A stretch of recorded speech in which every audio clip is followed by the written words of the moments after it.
First, I'm going to start with Beaches and Cream. This is a soft peachy beige matte eyeshadow. And as you can see, I'm going to set my entire lid. Also, you notice I already prepped my eyes with my eyeshadow primer. I will leave all the products that I mentioned down below. Whoa, let's rewind. I was almost forgetting to put a little bit of Scotch tape on the sides of my outer corners of my eye, just because I want to make sure that this look is very sharp, clean, and slaying all the way. Now moving on to the crease, we're using this, oh my god, this is one of my favorite colors in this palette. The name of it is Sora, and this is the orange brownish warm eyeshadow, obviously that is matte, and it's gorgeous. So I'm applying it with a fluffy blending brush by Coastal Sands and just blend, blend, and blend. Now we're going to continue working on that crease, and I'm going to pick Frappe. It's more like a medium dark brown matte eyeshadow, and as you can see, I'm pretty much focusing on the outer part of my eye. I'm using the same Coastal Scents fluffy blush that I used previously, and I'm just blending it back and forth. Just a random question, you guys. I just want to know if you guys would like me to do more talk through, or do these type of voiceover tutorials. I don't know, whatever you feel comfortable, just let me know, because sometimes I feel like I can talk and just like right now and it just never ends, and I don't want to make my videos too long, so let me know down below. Next, we're going to move on to Aphrodite, which is a deep plum brown matte eyeshadow, and I'm using a Sedona lace brush, and I'm applying it as a little C shape. And this can be very buildable, this color. It can be a sheer color, it can be very, very deep. Now also what you can do, and this is another option, you can definitely use a black matte eyeshadow. I know Makeup Geek has Corrupt, which would look amazeballs, and this is when the Scotch tape, it's just perfect, because it just helps you for that outer corner to be as dark and as deep, as sharp as you would like. Next, I'm going back with Beaches and Cream, and I'm using a flat shadow brush by Sedona Lace. And the reason why I'm using this, I'm doing this previous, is because I want to make sure that my lid is a little bit more sharp and clean for my next eyeshadow that I will use next. And speaking of the next eyeshadow, this one is called Luna. It has a beautiful, beautiful like metallic finish. I'm using this flat shadow brush, and I'm focusing it, or I'm starting actually from the inner corner of my eye. And once I merge into the outer crease, the eyeshadow that I used before, I'm doing it like in a back and forth motion, just to make sure that both eyeshadows kind of blend together.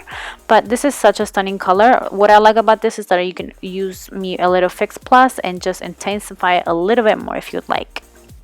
And of course, you cannot forget to blend the crease, just to make sure we don't have any harsh edges, and I'm using my Coastal Scents fluffy brush. Next, we're going to move on to the brow bone, and this is a Wet n Wild Ultimate Brow Highlighter. This pencil is everything. I definitely and absolutely recommend this to you guys. I love this because it just gives you such a lift. I mean, it's like a facelift without going to surgery. And then I'm using, to blend out the edges, a small little brush just to make sure there's no hard edges. To set the highlighter, I'm using this shade that is called Artemis or Artemis. You guys know the drill. I'm pretty much using a flat shadow brush just to make sure that I set that brow bone and it's highlighted to the gods. One of the best parts, seriously, is to remove that Scotch tape. It's just such a joyful moment right there. Moving along, we're going to go ahead and use this Inglot gel liner in the number 77. I'm using this angle brush to do my wing liner. Of course, the Scotch tape is very, very helpful for those of you that do struggle with this. I do. This girl does too. And then I'm just going to go ahead and use this Tarte So Fine liquid liner that is waterproof. Love this. I recently purchased this on my haul. If you guys want to see that, I will leave the link down below of this humongous haul. Now moving on to lashes, we're going to curl those lashes, and we're going to use a little mascara. This is the Tarte's Light Camera Lashes. And then for false lashes, I'm using these Koko lashes, and these are called Diva, like my brother. Next, we're going to move on to the face. This is a Maron Skin Prep Pro Makeup Skin Toner. You can use cotton rounds and apply this on the areas that you really do get oily. I got to put it all over my face. And because I want my face to be even more smooth, I'm using this Makeup Forever Step 1, the smoothing primer, and I'm applying it in the areas that I have very, very large pores. Moving on to foundation, we're using this brand new Tarte foundation, which is a Rainforest of the Sea. It's a water foundation with SPF 15. I already did a review. If you guys would like to see that, I will definitely leave it down below. But as you can see, I'm applying it with my Morphe stippling brush. Moving on to concealer, I'm using this NARS Radiant Creamy Concealer. This is in the shade Ginger. I haven't used this in a while and I don't know why, because I guess I've been loving my Maybelline Fit Me too much. But anyways, I wanted to show some love.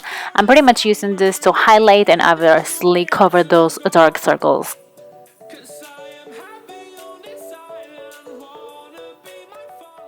To set my face and also my under eyes, I'm using this Maybelline Master Fix Setting Perfecting Loose Powder. This powder is everything and more that I can think of. It is so finely milled. You guys have to try it.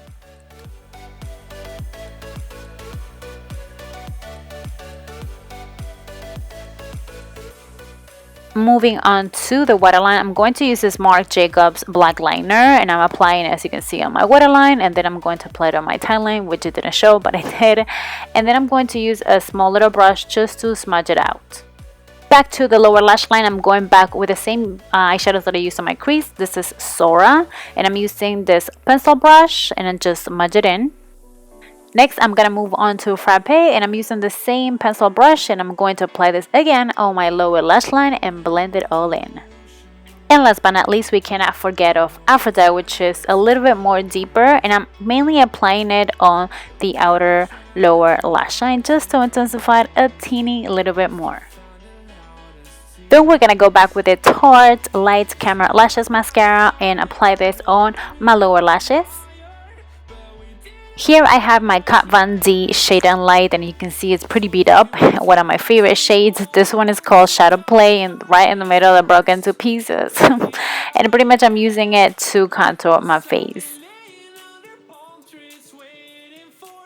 For bronzer, I'm using this Mineralize Skin Finish by MAC, and this is called Sun Power. This has to be one of my absolute bronzers just because it has a little terracotta shade that does an amazing job to warm up your face. For highlight, I'm using this Kiko Milano eyeshadow. This is in the number 208. I exclusively bought this to use as a highlighter, and I haven't used it. I barely use this, but this is so pigmented, it's beautiful. Moving on to blush, I'm using this Wet n Wild blush that is called Pearlescent Pink. Such a gorgeous color, and I'm applying it on the apples of my cheeks. For lips, I'm using this Kiko Milano Precision Lip Liner. This is the number 311, one of the creamiest lip liners ever. Definitely recommend it to you guys. And for lipstick, this is one of my favorite drugstore lipsticks. This is the Maybelline Matte Lipstick, and this is in the shade Daringly Nude.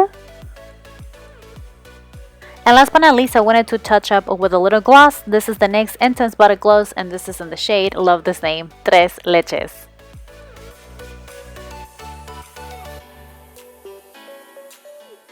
Thank you for watching. If you guys like and enjoy this tutorial, please give it a thumbs up and subscribe to my channel. Until the next time, mwah, besitos, bye.